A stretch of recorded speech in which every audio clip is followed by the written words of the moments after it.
আমি মনে করি যে সকল ধরনের আলোচনা ক্ষেত্র এবং কেন্দ্রবিন্দু হচ্ছে সংসদীয় গণতন্ত্রে মহান জাতীয় সংসদ, এবং এই মহান জাতীয় সংসদে জনগণের যে বিষয়গুলো, জাতীয় গুরুত্বপূর্ণ যে বিষয়গুলো, সেগুলো যাতে আলোচিত হতে পারে সেই ধরনের ক্ষেত্র তৈরি করা, এবং সেই লক্ষ্য নিয়েই আমি আমার দায়িত্ব পালন করছি।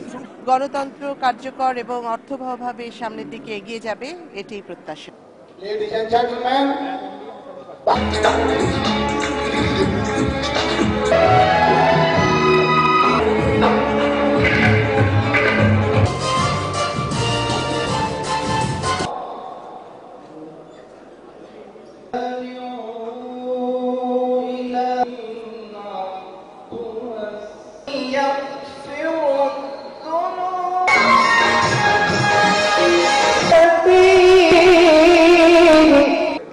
and a milestone event managed on the left very much for being amongst us.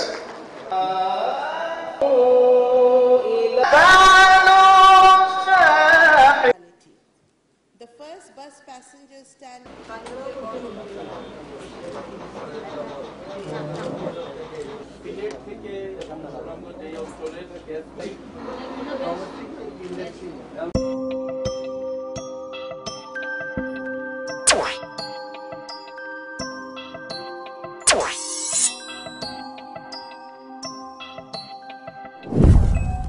ctgnews.com